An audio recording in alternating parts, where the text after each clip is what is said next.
And I'm happy. I was about to send you a picture of me with like a Zach face. Yeah. Okay, yay. All right, get ready. Okay. Where was this? All right, bye, love you. Bye. She was in the shower. Usually she takes her phone and she always answers if she's in the shower. And she goes, I'm up, mother. I was taking a shower.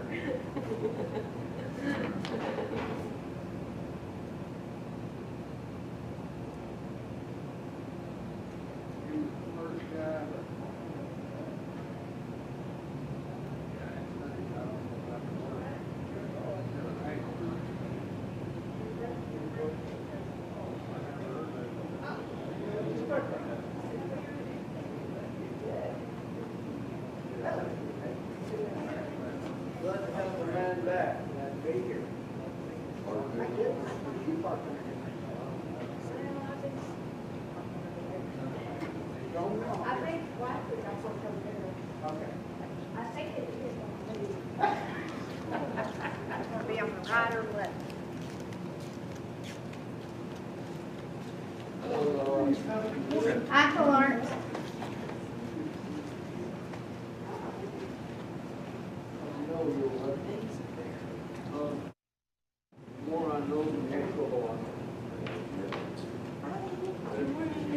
Morning. How are you? I'm better now. I've been sitting here calling Abigail thinking she's asleep. She was in the shower. Oh, yeah, it's kind of hard to answer the phone when you're in the shower. How are you? Good, how are you? Morning. What happened? Give you a hug. How are you feeling? I'm feeling fine. I haven't, this whole time, even before I found out I had cancer, I wasn't experiencing any symptoms, nothing. Isn't that weird? Yeah. Some people always ask, were they, like my parents, were they hurting? No. It's like they're not hurting or anything. Yeah. Well, I, almost 2 months before I found out I had cancer, hip over here. And all the symptoms led me to believe it was sciatic nerve. And they were bringing me down to crazy. Yeah, it was one time. You know, they had some hurt and and my son on the phone sent me a link to look at, and it talks about. Can't go wrong with that. I didn't know what food they had. Oh, yeah. Inflammation, and it also especially breast cancer. It was always. So who you been taking? So, yeah, and I've been taking it for over a month. Have you tested since then? No, not as far as the cancer. Oh, okay. But the pain in my hip. God. It works for inflammation. So, Is there a magic pill for energy? Does he know about? actually, he sent me a whole package of different mushroom things, and they're not drugs, Right.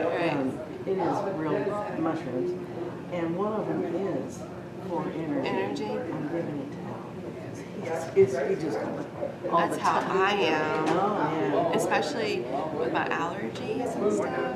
Yeah. Yeah, that kind of drains you. It does. Yeah. I wake up with a headache and just all congested. And now I'm already now drained. Oh.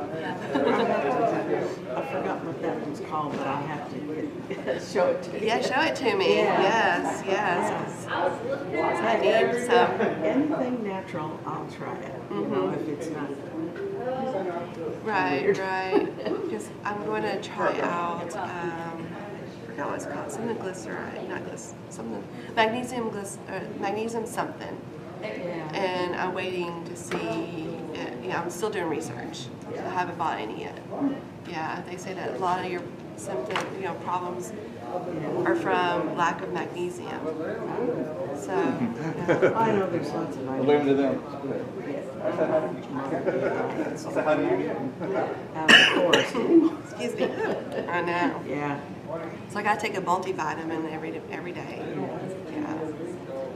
Morning, ladies. Hey, how are you? Good morning. I'm blessed. Good. That's good. That's good. Your white beard looks really good against the black. Yeah. Oh, thank you.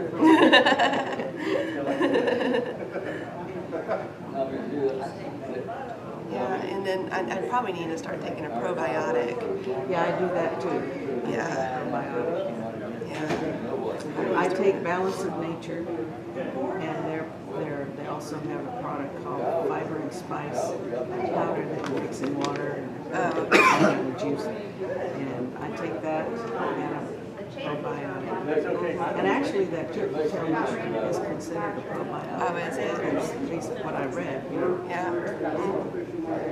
Heck, I'll try them all. I know. I know. My son texted me yesterday because I told him about the pain was gone. Morning. And he said, we might do something when we go to the doctor next week. I know. I know, that would be so awesome. That would be awesome. Yes. Because it's just localized. Uh-huh. They've done all kinds of MRIs, and CAT scans, body scans, and all kinds of So it stuff. hasn't, whatever that word is that they, Yeah, spread. yeah, I know spread. that's not the word. But Yeah, but that one word I Yeah. can't say either. Yeah. Aluminum? I can't say aluminum either. I can't say that either. Yeah. Well, when they did one of the tests, they saw a spot on my spine and a spot down here by my kidney that they wanted more investigating, so they did another MRI. Good morning. Hello, hello, hello. Ceiling. There you go. Stratosphere. Yeah. Yeah. Clouds. Anyway, the last time I went in, they told me that it wasn't nothing. It's on my spine. It was just a bundle of blood vessels or something. Oh, okay. But nothing that was concerning. And tomorrow I see the urologist after the test that was done down here by my kidneys. Yeah. And we know all about the urologist. Oh, Yeah. My mom had one of her kidneys taken out. Oh, yeah. Yeah. Well, my son, her dad, had kidney transplant. So Oh, okay. Yeah. a couple of years ago. It's been a couple of years now. Yeah. Like maybe 5. Oh, has it been that long? And he's pretty young, isn't he? It's like 52. Okay, that's young. That's young considering for Yeah. me. Young for me too. Because I'm 47, so that's still considered young.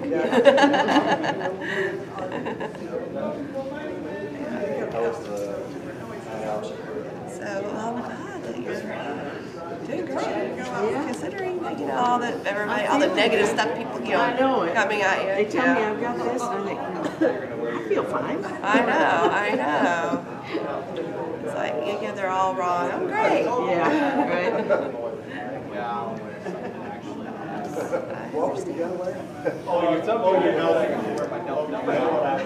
And then sometimes, some people, once they get that diagnosis, they go downhill like that.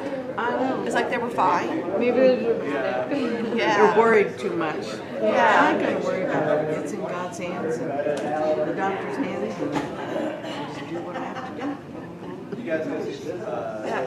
I mean, All the worry in the world ain't going to fix it. a lot of those people don't have a faith.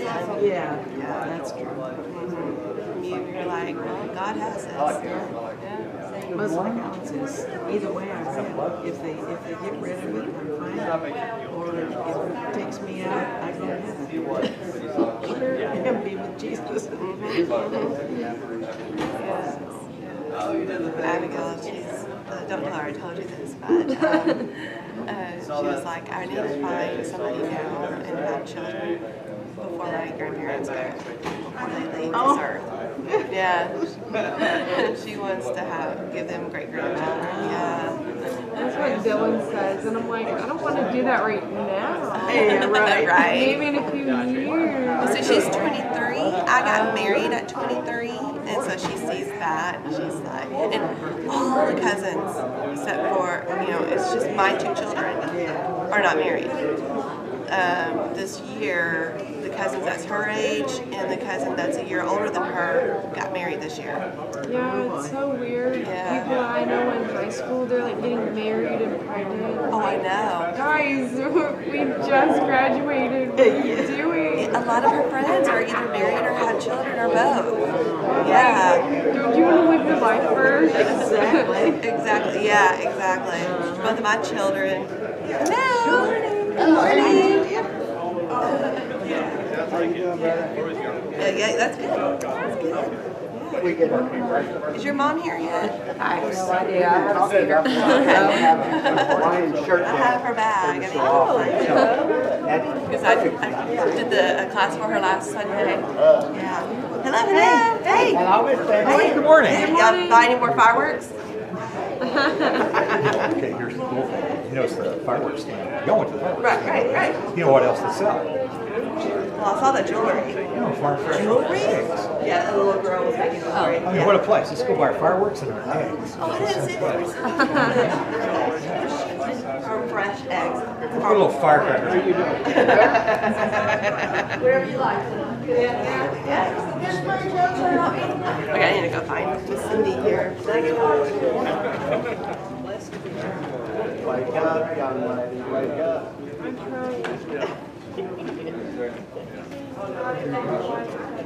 Hey.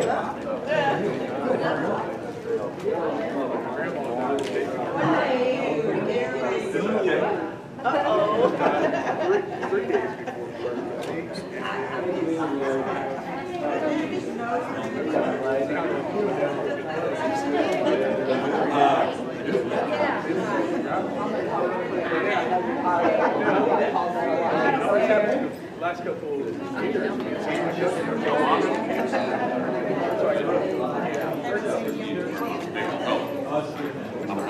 That's good. When you're not here.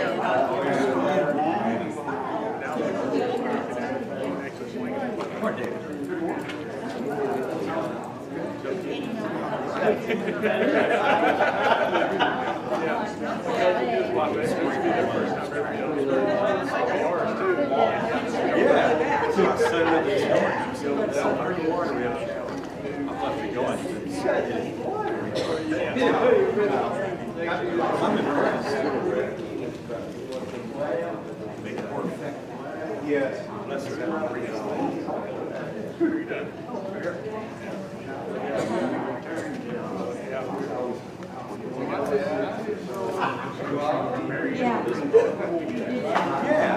See how that works for you.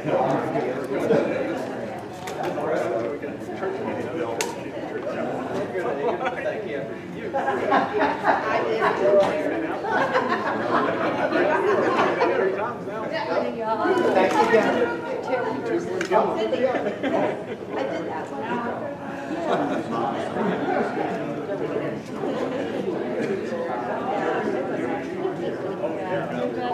You're welcome.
Father in heaven, we thank you for this day. Thank you for the wonderful things that you've given us, especially the blessing of fellowship to see one another.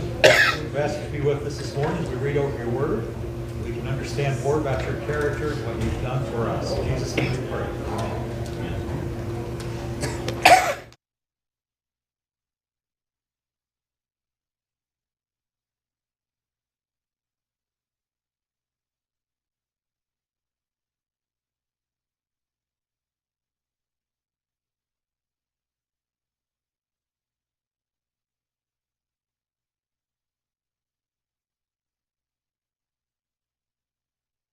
Oh, that was good, Bill. Unfortunately, Tony can't keep a straight face when you say that. So he's hopeful. Yeah, we're going to go straight into Job. Okay. No, not really. Oh, yeah. Oh, that would be a tough thing to follow Deuteronomy with, is Job. Okay. We're in Deuteronomy 7. Now, the good news, Bill, is I'm not going to cover the next several chapters verse by verse because there's a lot of repeat from before. You can pretty well summarize, several chapters with just a couple of statements.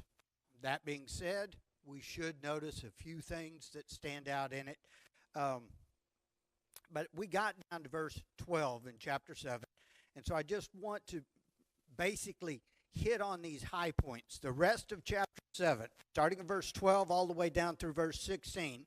What will God do if they are faithful to the covenant? If Israel's faithful to the covenant? He's going to bless them, right? And he goes into extensive detail. And again, we can continue to stay on verse by verse. I don't see the sense in that just because so much of this is repetitious. But Deuteronomy does give us a little more assurance that God is, he will be faithful in response to the choice of the people.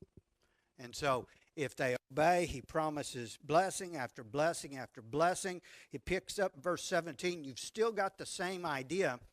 But here God begins to talk about, okay, when you get in the land and you look at the people and you think, how in the world are we ever going to beat them? He says, I don't want you to be afraid. I'm going to deliver them into your hand, but with these qualifications. Look over, let's see, verse 20. He says, moreover, the Lord your God will send the hornet among them until those who are left, who hide themselves from you, are destroyed. You shall not be terrified of them, for the Lord your God, the great and awesome God, is among you. And the Lord your God, this is one of the points I wanted to make sure we hit on. The Lord your God will drive out those nations before you little by little. You will be unable to destroy them at once, lest the beasts of the field become too numerous for you. Now, that's important to remember when you get to the book of Joshua, because by the time Joshua brings the campaign to an end, now, he's going to lead Israel into the land. They're going to have victory after victory after victory. But by the time Joshua declares the war basically over and begins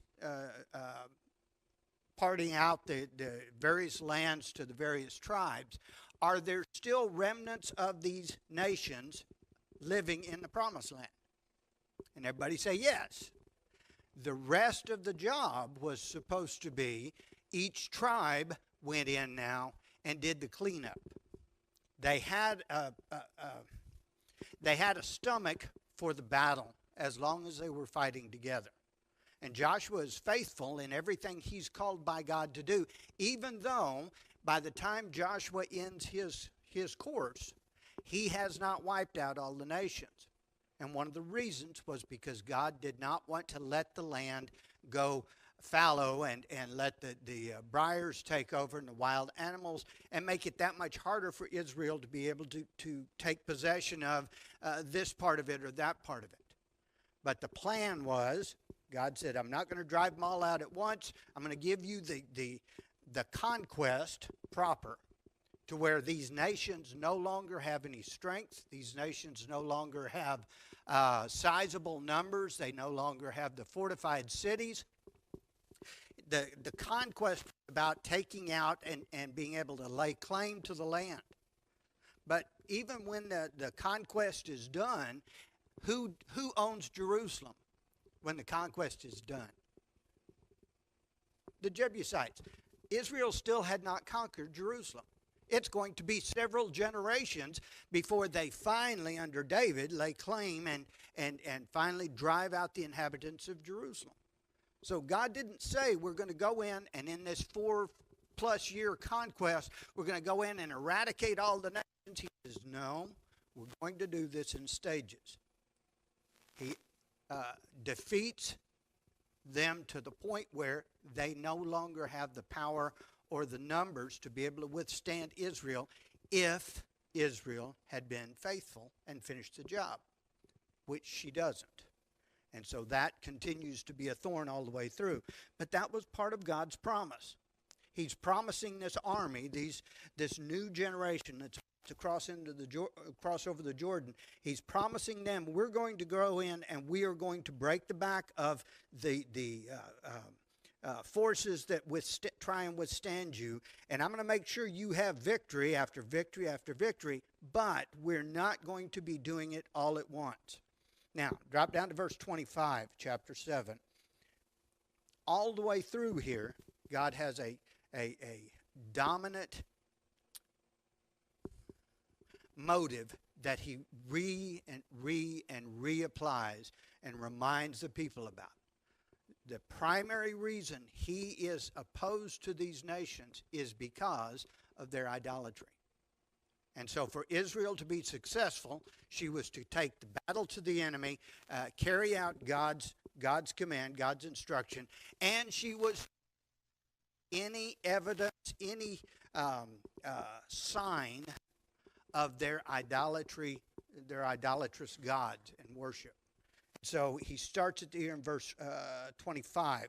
You shall burn the carved images of their gods with fire, cover that is on them, nor take it for yourself, lest you be snared by it, for it is an abomination to the Lord your God. And if you're like I am, you can't read that verse without thinking about the book of Joshua and a city named Ai.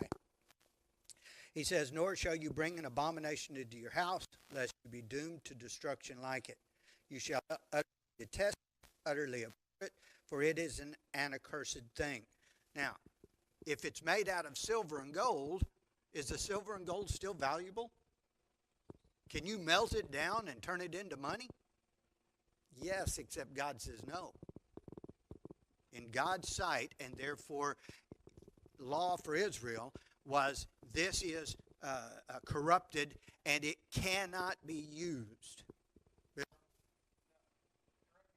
I know you will. In AI, God commanded, don't take anything, right? Not a goblet, not a plate, not a nothing. Yes, there were a few primary cities where they were to go in and wipe everything out. Jericho is where the sin happens. The only thing that God is saying don't take is the gold on top of the idols. He's not saying anything about any other Everything else wealth. was to be destroyed.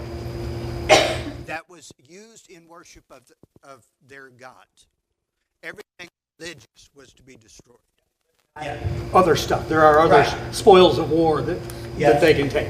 Yes, there are just a few signal cities that God says, this city you will totally destroy. Nothing can be preserved from it. But that's actually pretty rare. They only do that to a handful of cities. The rest of the cities, they have permission to take the spoils of war, as long as they destroy those things God curses. Okay, yes. But Jericho was one of those cities that it knows to be absolute. Nothing comes out of this. Okay. So I wanted to make sure we hit on that. This idolatry issue is going to continue and continue and continue. Now, if you want to summarize chapter 8 and really a large part of chapter 9, basically what Moses said is, remember and obey, or remember and keep everything God commanded you. And that's what he's saying all the way through the chapter. It comes back and it comes back again. We should note verse 3 because you've heard it somewhere further into the text. Look at verse 3. He's talking about the manna. He says he humbled, I'm in chapter 8, verse 3. He humbled you, allowed you to hunger, fed you with manna, which you did not know, nor did your fathers know, that he might make you know that man shall not what? Live by bread alone. That's one of those that sticks in our head, and it should, but man lives by every word that proceeds from the mouth of the Lord. That's one of those verses, I've got it marked in my text. Jesus uses it in the temptation, right?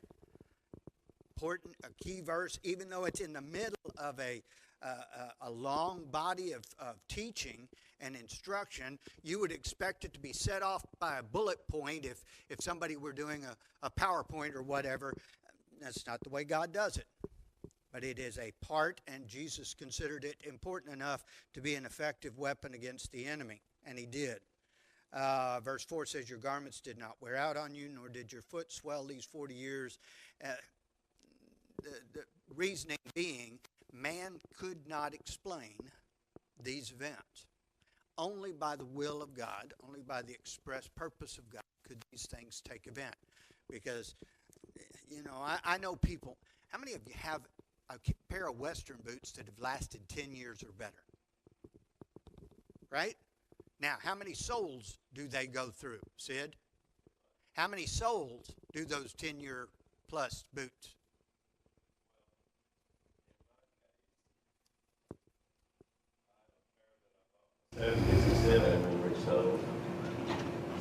Okay, you don't wear boots like I do, Sid. Well, probably about every 8 or 10 years. At least. God says it didn't wear out on you at all.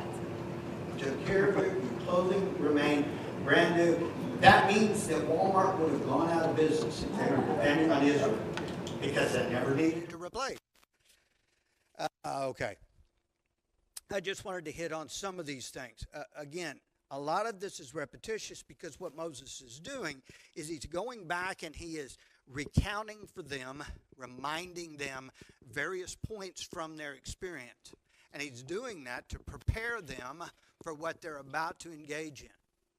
Because these last 40 years have been training for them. That's been their boot camp. So that when they cross the river, they've got this body of reassurance that says God is, God does, and God will.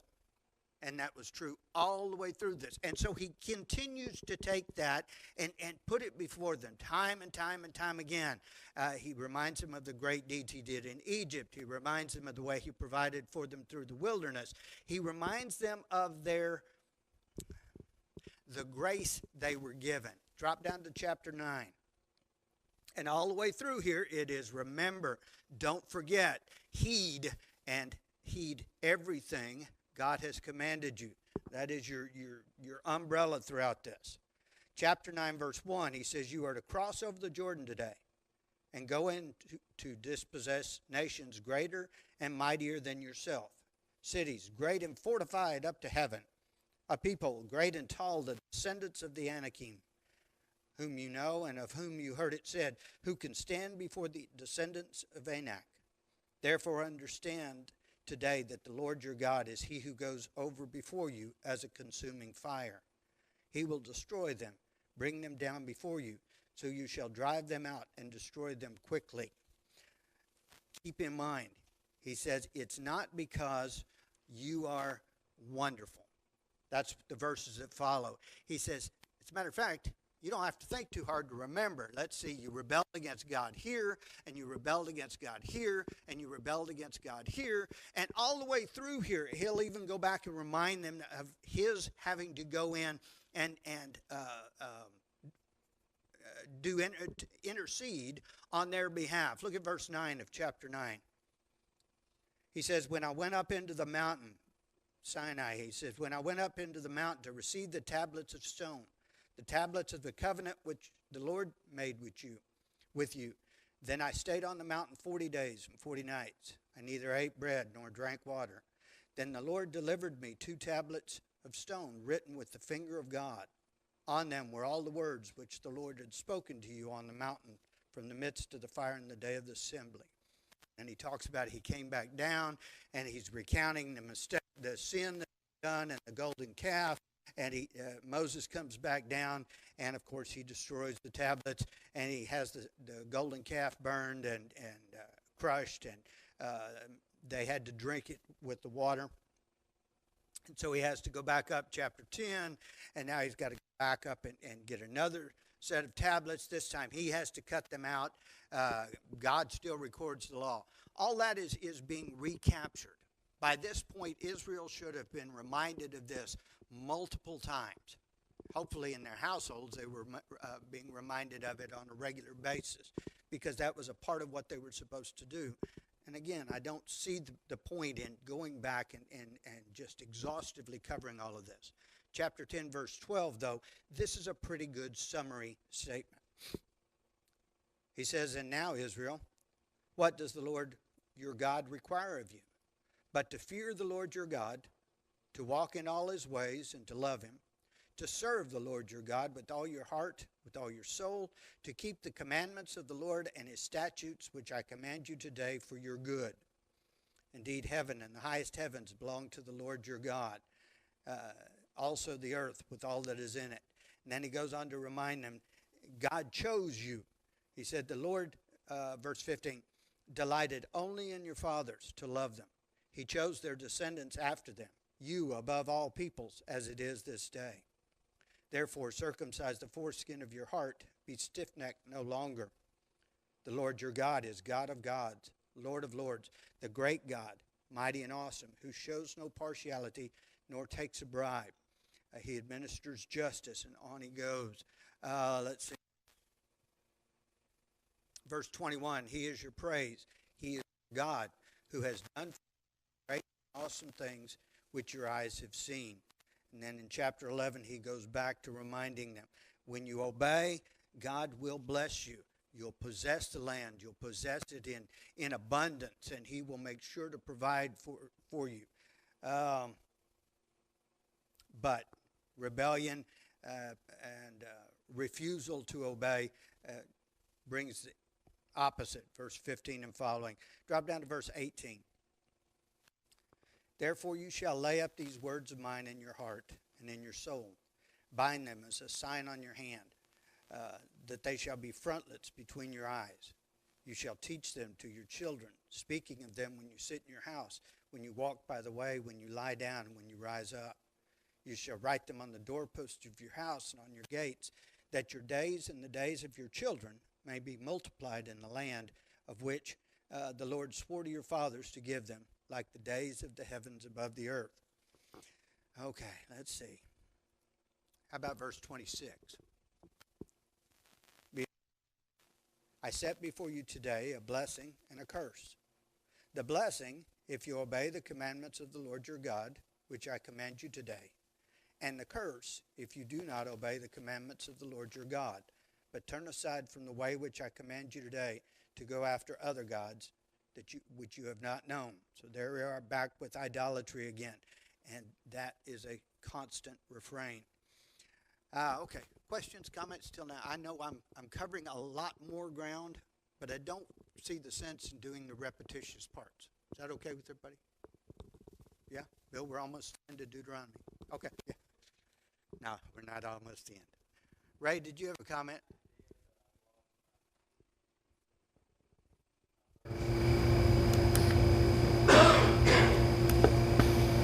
Anyway, the comment was made in one of the verses. It says, if you follow my command, for your good. Okay. Okay, as a believer, I can remember for the longest I had this, I was battered with this idea, I command you. God does not command me just to show me he can command me. Agreed. Okay, and that's the point I was making with that scripture. We need to be reminded he does it with a reason, with a purpose. There's an outcome that we need to look at it as importantly as obey. And consider it from the right expectation. Yeah, I've got an illustration, but I don't like it, so I won't use it. But when we expect good from God, that's what we're looking for. When we expect judgment, condemnation from God, that's what we look for.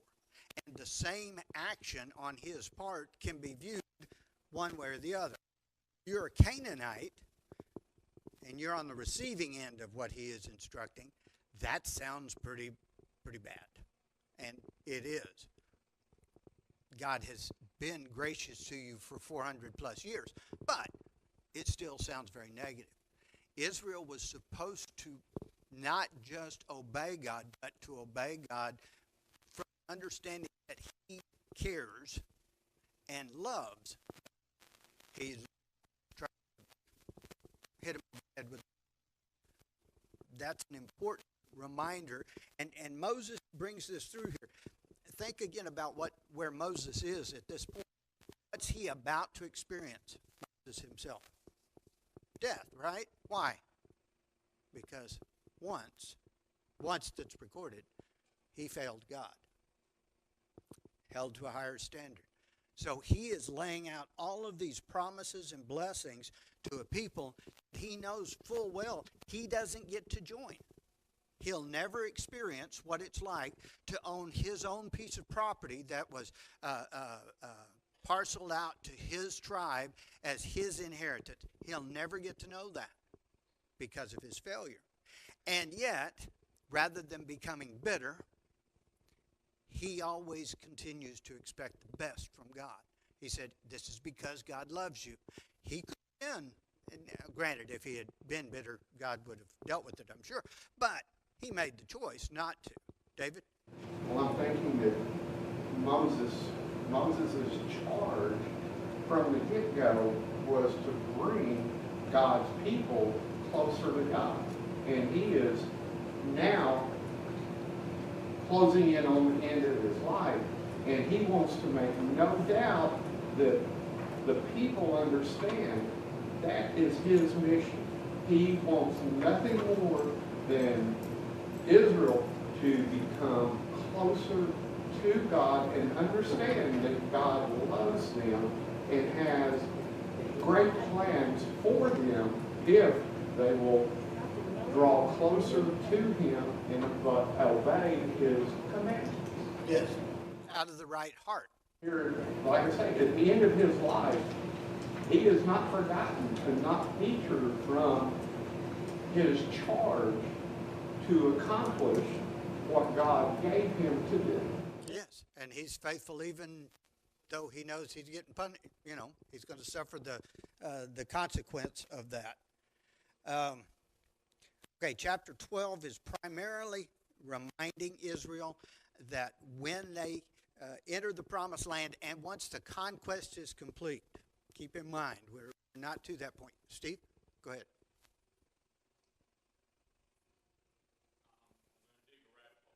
Okay.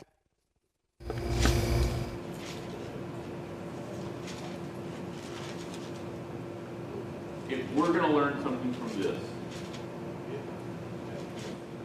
would you say that one of the biggest points is idolatry? Yes.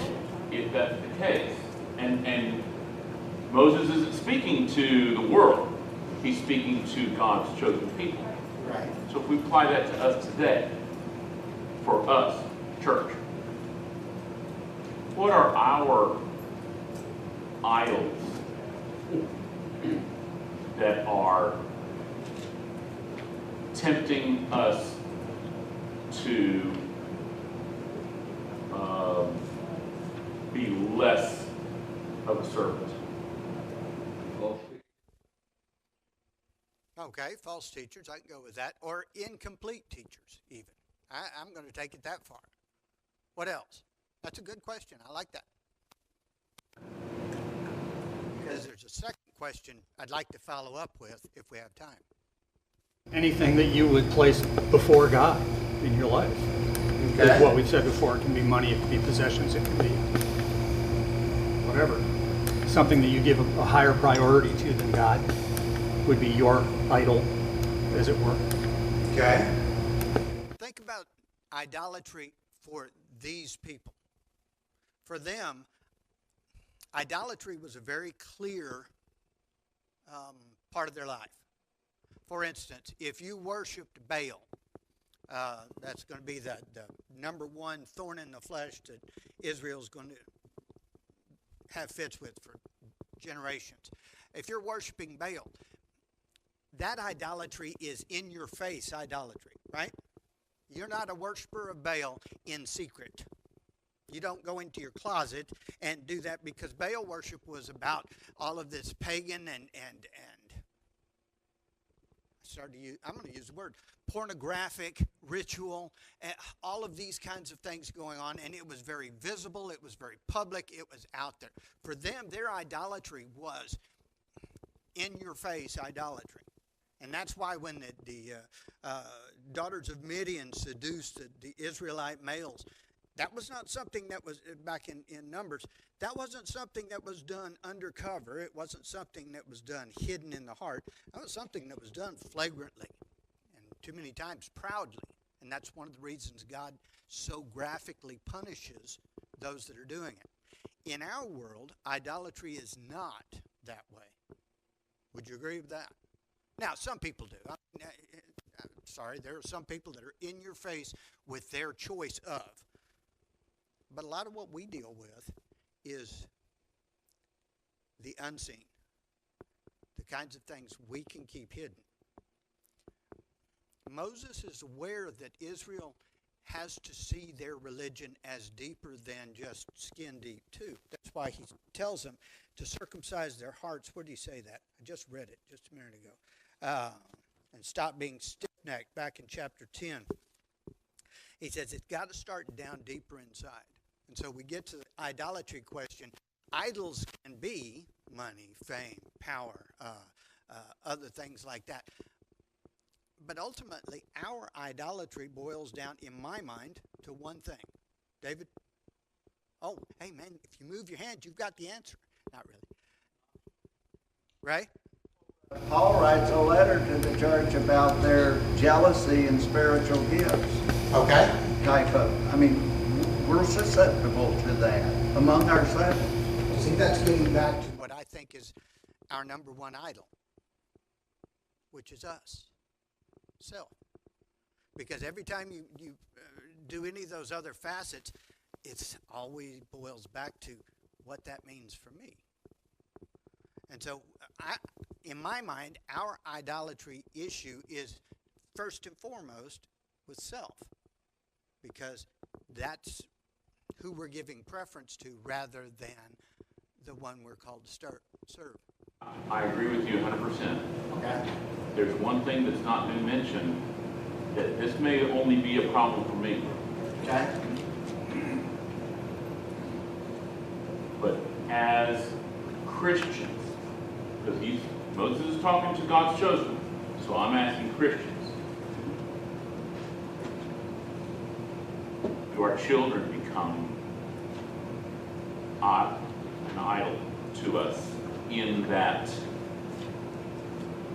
we fear their disapproval more than we fear God's disapproval? I like the way you followed up with that, because I was trying to figure out where you were going with that. Okay. In the sense of what? Give me a specific. Well, if you look at what the world throws at us, as far as influence, they worship youth. They punish any kind of discipline.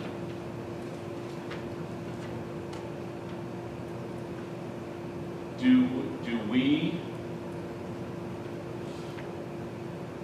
I saw the verse that said, "I made you hungry in order so that you would learn what manna was, and that man does not live by bread alone."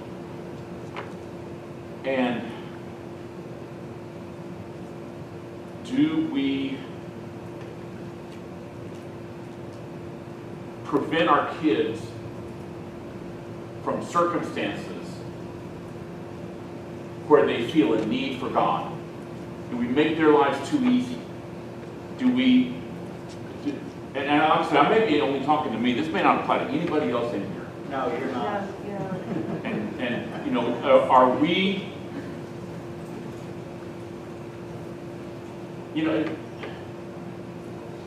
sometimes we'll call out a friend, or we'll call out someone and says, that's not what God approves of. But we won't say it to our kids. we're afraid. Or the question is, are we afraid? Are we as a church doing a disservice to our children, to our youth, because we are more afraid of their disapproval than we are afraid of God's approval? And I know there's a balance, because they're precious and they're sensitive, but there's also a time in our actions. Are we motivated by what does God want us to do? Are we motivated by the fear of our children's disapproval? Well, you said a rabbit hole. You didn't say a pit. Just making the comparison here. Okay, Bill? I must agree with Steve. I think that's a really valid point. Tony and I have seen examples of this within the church, not this particular congregation so much, where young people are constantly, y'all are so wonderful, y'all are so perfect, y'all are so this, knowing that they're not, knowing bad things are happening, but not, for whatever reason, holding them accountable to those behaviors, which in my mind is a way of enabling those behaviors to continue. Yeah, I think that happens a ton. Now, is it just looking for their approval? I don't know. Did it all start when we became being our children's friends instead of their parents? Which I always say with a degree of shame, I think kind of started with our generation, with Dr. Spock and all that. But not Mr. Spock, different thing. But yeah, I think we do. I think there's, and clearly not in every family, clearly not 100% of the time, but I think there is an increasing propensity to not hold our children accountable, and in doing so, taking away that need for a relationship, a personal relationship with God, because they think they're all good because we don't hold them accountable for anything. Okay. Tony, do me a favor. Remember the word enable. I need to go back to that in a minute, right? The discussion itself should also show us something that we may not be looking at. And that is the way we talk about this relationship with our children. You're talking about a thing that's changing from the very beginning. Yeah. Okay? The moments where we're impacted, who's changing? Me or my child? This is what we're talking about. We're reacting to what happens when they get older and more mature. Do they not start thinking for themselves? Okay. Okay? The judgment end of it, am I different? Isn't that the big question? Am I different? Or is it my child that's changing? Hopefully both. Okay, you follow? Yeah. So throughout this whole thing, I have to ask the question, God, what is pleasing to you? Yeah. And he's going to say that you walk with me. He's going to keep changing. You changed when you went through that. You follow me? Yeah. So this judgment thing, judgment is the issue for me, because I grew up, it's ow, you know, that's the way judgment was. But the real judgment of God is, you're not perfect, right? But if you walk with me, you will look perfect. Because I'm not going to have anything else.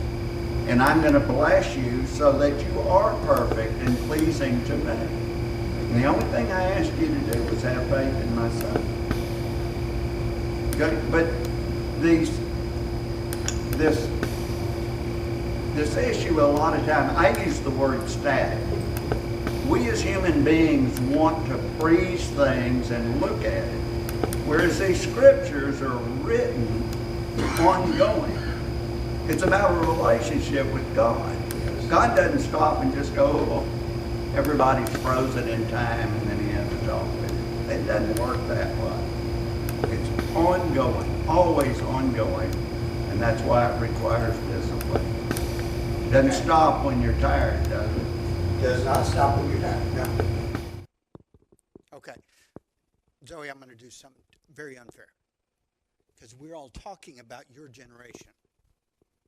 Am I leaving you out of the discussion? Okay, good. I just didn't want, it's like those, it's like when you're talking about husbands are the head of the household, and you're totally ignoring all the wives in the room. I feel bad about that. So if I leave you out of the discussion, get my attention. Tell her to hit me with something, okay? It'll work. Okay, we get back to enabling. Boy, there's so many ways I can approach this. Let's start with the enabling, just because that's what caught my attention first. When we talk about encouraging our kids, speaking positively to them and about them, you made the statement that, in a sense, we're enabling them not to be accountable. Now, I've just summarized the last several chapters. Overall, how is God treating Israel? Is he treating Israel as a people that is struggling with sin, that every one of them stumbles every time you turn around? We'll find out later from the prophets that they actually, this thing is really making noise. I don't know why. We'll find out later in the prophets that some of them were involved in worshiping the stars of heaven. They were engaged in other idolatry when they were out in the wilderness. We know that they tempted and tested God. And yet, he said, he's talking to them as, you are my conquering army that's going to go in and execute my wrath on the sinful Canaanite nations. He's treating Israel as better than we would consider them. And so there is a balance between the idea of encouraging and the idea of enabling. I don't see that being a black or white kind of thing. There are some things, Steve, that I think we've gotten better than generations in the past. I think that, and this is my opinion, you are welcome to disagree with it, but it seems to me that in the past, husbands and fathers abused the position they were given as head of the household, to the point that they cowed the wives and treated them as basically second-class citizens. I've seen that time and again. Maybe you don't see it that way. Now, did we go the other direction and basically surrender our headship of the household? In cases, yes. There's an extreme in both directions. I've also seen situations where, some very close to my heart, where the father was so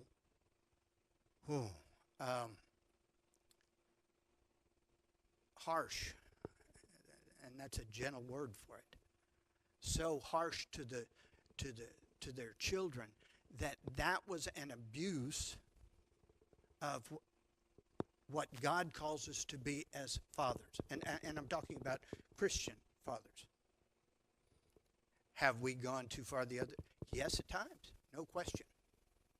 Does that mean there wasn't a correction that needed to be done there?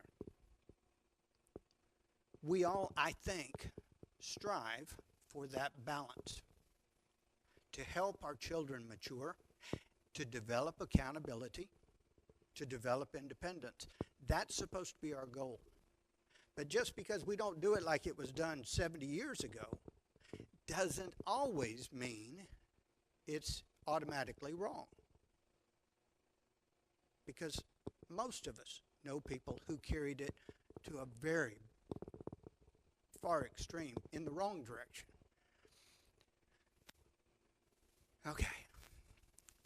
As I said, you dug a pit, not a rabbit hole. Do we enable our kids at times? Yes. I would say we perhaps err in another way. I think we give our children too high an expectation. For instance, David, your first tax-paying job paid you how much?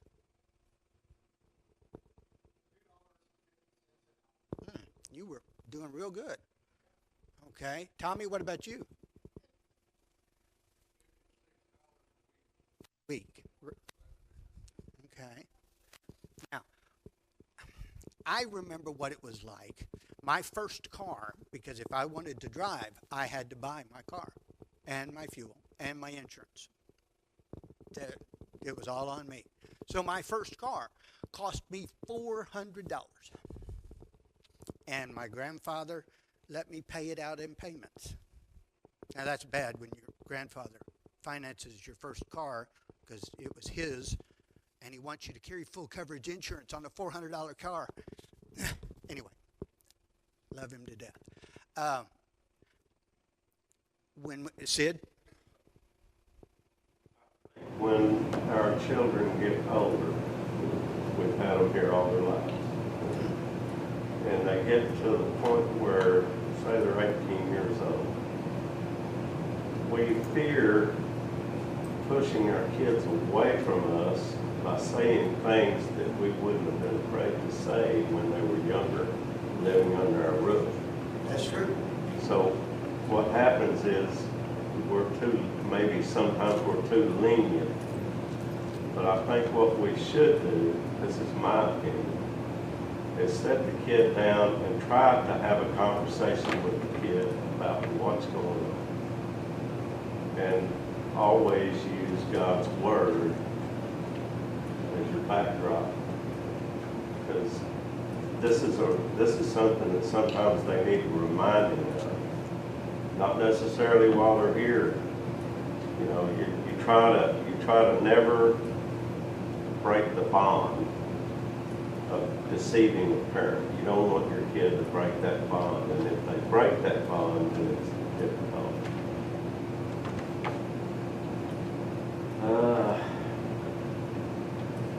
Y'all know the way I grew up. There was a lot of discipline in our house, and unnecessary most of the time. But my fear of what I heard in the church, of what God is capable of doing to me after I'm gone from this earth, was my ability to stay here. Cause my ability to stay here. Children today have, the world is a lot worldly today than it was when we were kids. I mean, today the world is coming at them from so many directions and making life so easy on them to stumble and fall away from the church. It's incredible. And I don't know what the answer is other than bringing them here and working. I know this for us, it's a daily interaction with the child. It's just daily. It's every day. Kind of has to be. And we didn't answer the question at all, Steve. All we did was discuss it and try. Who? Oh, Tommy, sorry. You know, I agree with all this conversation and everything, but it all boils down, even in our faith, even in our religious I hate to call it an organization, but you know, the churches of Christ. It's a dumbing down. Yes. It's a dumbing down. And you know, my thoughts have changed a lot from the time I grew up in the 50s till today. Is that good or bad? You know, I don't know. I would like to think it was good, but there was a lot of good things happened in the 50s. Yes. Come down from that. Yes. our raising of our children. But it's in our faith, it's in everything. That's my. That's okay. That's why, again, he dug a pit, not a rabbit hole. Okay,